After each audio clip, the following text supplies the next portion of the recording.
निरोप घेतो देवा आता आज्ञा असावी, चुकले आमचे काही तर क्षमा असावी, अशी भावना आज प्रत्येकाच्या मनात आहे। 10 दिवस मनोभावे सेवा केल्यानंतर आज लाडक्या बाप्पाला निरोप दिला जाणार आहे। लाडक्या बाप्पाला निरोप देण्यासाठी राज्यभरामध्ये पोलीस यंत्रणाही सज्ज आहे। मुंबईतला लालबागचा राजा, गणेश गल्लीचा राजा यासह पुण्यातल्या मानाच्या गणपतींचीही विसर्जन मिरवणुकीची तयारी आता पूर्ण झाली आहे। काही तासांमध्ये मंडपामध्ये आरतीला सुरुवात होईल आणि त्यानंतर ढोल ताशांच्या गजरात बाप्पाच्या मिरवणुकीला सुरुवात होईल। या विसर्जन मिरवणुकींवेळी कोणताही अनर्थ घडू नये यासाठी पोलीस यंत्रणा सुद्धा सज्ज झाली आहे। मुंबई पुण्यासह संपूर्ण राज्यामध्ये पोलिसांचा तगडा असा बंदोबस्त तैनात करण्यात आला आहे।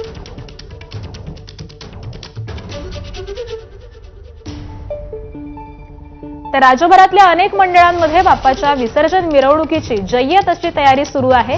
यानंतर आपण थेट मुंबईच्या राजाच्या मंडपामध्ये जाऊयात। आपले प्रतिनिधी सूरज सावंत हे तिथून आपल्या सोबत आहेत। सूरज, कशी तयारी सुरू आहे आणि मुंबईचा राजा किती वेळामध्ये साधारण बाहेर पडेल? आकांक्षा, नक्कीच गणपती बाप्पा मोरया पुढच्या वर्षी लवकर या ही म्हणण्याची वेळ आता जवळ आलेली आहे। मी मुंबईच्या राजाच्या या सभागृहात आहे।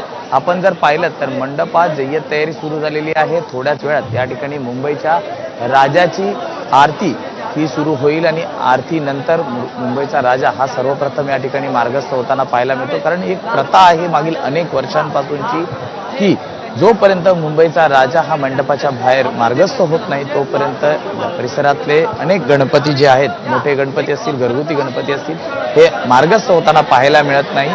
आणि त्यानंतर मुंबईच्या राजाची जेव्हा विसर्जन मिरवणूक निघते त्यानंतर इतर मूर्ती हे बाहेर पडताना आपल्याला पाहायला मिळतात। मुंबईचा राजा गोल फिरून ज्यावेळी लालबागच्या दिशेने येतो त्यानंतर लालबागचा राजा, मागोमाग नरेपाक, तेजुकाई मेन्शन, चिंतामणी हे मोठे गणपती खरं तर बाहेर पडताना पाहायला मिळतात। यंदा मुंबईच्या राजाचं एक वैशिष्ट्य म्हणजे त्यांचं गिनीज वर्ल्ड रेकॉर्डमध्ये देखील त्याची नोंद झालेली आहे। कारण मंडळाच्या स्थापनेपासून ते आत्तापर्यंत 22 फुटी मूर्ती ही उभारणारं एकमेव मंडळ ते म्हणजे गणेश गल्ली मुंबईचा राजा हे म्हणून ओळखलं जातं। यंदा जर आपण पाहिलं तर रामनाथ स्वामी मंदिराची प्रतिकृती त्यांनी उभारल्यामुळे आध्यात्मिक सांस्कृतिक थीम बरोबरच आधीच प्रतिष्ठित असलेल्या उत्सवाला आणखी भव्यता मिळाली।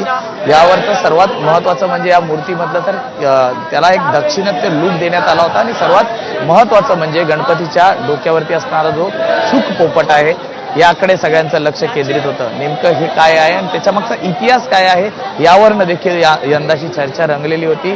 थोड्याच वेळात या ठिकाणी आरतीला सुरुवात होईल आणि त्यानंतर आरतीनंतर मुंबईचा राजा हा सर्वप्रथम मार्गस्थ होईल। जर आपण पाहिलं तर लालबाग परिसरातलं सर्वात जुनं आणि अति प्रतिष्ठेचं मंडळ म्हणून या गणेश गल्ली मुंबईचा राजा हे ओळखला जातं।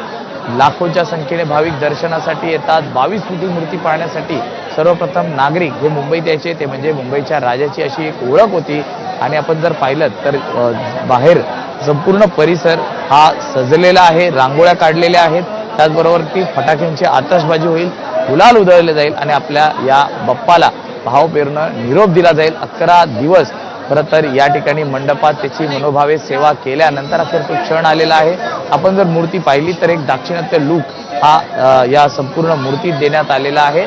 आणि जर ते एकूणच आपण मूर्ती जर पाहिलीत तर राम आणि सीता ज्यावेळी सीता ही लंकेत असताना त्या ठिकाणी तिच्या जवळ सीतामाई जवळ मेसेज पोहोचवण्याचं काम हे एका शुक पोपटाने केलं होतं आणि तो शुक पोपट आज या गणपती बाप्पांच्या मुकुटावरती आहेत। तर हनुमान आणि पिंड हे एक त्याचं समीकरण किंवा एक हे समीकरण जोडून आणण्याचं काम हे यंदा ह्याच्यातनं करण्यात आलेलं आहे। त्यामुळे सुंदर अशी ही देखणी मूर्ती आहे आणि आता विसर्जनाची तयारी ही जवळपास पूर्ण झालेली दिसतीये। अगदी थोड्याच वेळामध्ये गणेश गल्लीचा हा राजा विसर्जनासाठी मार्गस्थ होणार आहे। धन्यवाद सूरज या अपडेट बद्दल। आणि यानंतर आपण जाऊयात लालबागच्या राजाच्या मंडपामध्ये।